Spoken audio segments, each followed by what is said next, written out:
Did you come across any surprises yourself when you're writing this book? Like anything that kind of blew you away when you're putting it all together?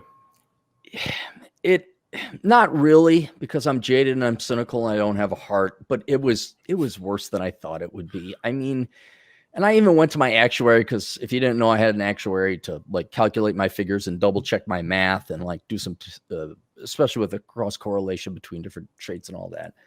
I would go to him like, did I miss a decimal point? Mhm. Like that's what was, it was worse than I thought. But it just reconfirmed everything I experienced. Like, for example, there are 3 guys out there now who have done kind of like a tree node where they've done online dating. And I forget, the 3 different analyses were done. And it was something like, okay, 10,000 swipes right. Mhm. And then how many got matches? And it immediately goes to less than 10%. And then out of the 10% that matched, what percent responded back, and what percent and out of, I think it was 16,000, a guy had 3 in-person dates. And was that the guy that did that infographic? Yeah. And he's not okay. the only one. There's 3 of them out there. And this, the data I had at the point in time, and I'm sure somebody would, there's other men out there who probably doing the same thing, but there were 3 guys. One in particular, I think, was a statistician, and he kept pretty good numbers as well. Mm-hmm. And that was what was shocking to me, where you're swiping all the time on online dating, and out of 16,000, you get 3 dates, and Lord knows that's not going to lead to anything else. It's not going to be your wife or anything.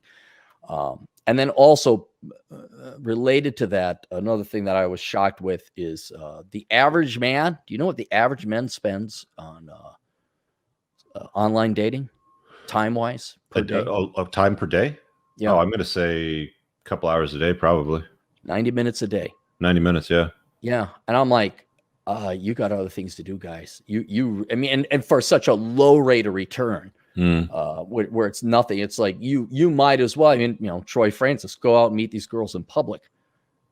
So that was another shocking thing. Is like, where does that data come from? Was that something that Tinder published or Bumble or something? No, it was a news article. So Lord knows what the methodology was. It's the data we have. So if we get better data, I can do it. But they estimated men are spending like 85 minutes and women are spending 90 minutes a day on online dating. Of course, women are pursuing that for validation and ego feeding, but men are wasting. I cannot emphasize that. You are wasting an hour and a half a day, 10% of your waking hours, trying to do online dating. It's pointless. It's useless.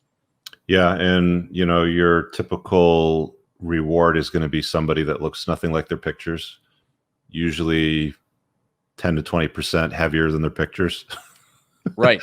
And quite unpleasant often with a feminist degree. That's probably going to hate the patriarchy. Right. And I don't know about you, but I got some younger buddies, and maybe not so younger buddies, but they're still out there dating, and they're, and I didn't believe it. Like, it can't be that bad. And then also my buddy Dre or Fred or my buddy Chad Elkins, they'll send me these dating profiles of these gals. Mm-hmm. And I know this is not your average dating profile, but the fact these profiles exist and in such numbers that are so delusional, like mother of 3, swipe left if you have even the ones like, it's been more than one where baby on the way. It's like, oh yeah, what really? Yeah, if you follow me on Twitter, you'll see them. I mean, oh yeah, no, you post them. Yeah, people send them to me all the time, and like I only post about 10% of them. Like I get a lot. Like there's a lot coming through. So those are just the ones that people send to me. I mean, you're not picking from the best of the best anymore. This is, I mean, the flip side of the token. There's a lot of weak ass beta men too that really aren't spoiled for choice either. Right. Well, and I always try to have like this intellectual honesty about me, and like, okay, look, the internet is a very fine net, and we can judge. There's always crazy people out there, and you say, all right, is it just because the internet now catches these crazy ladies?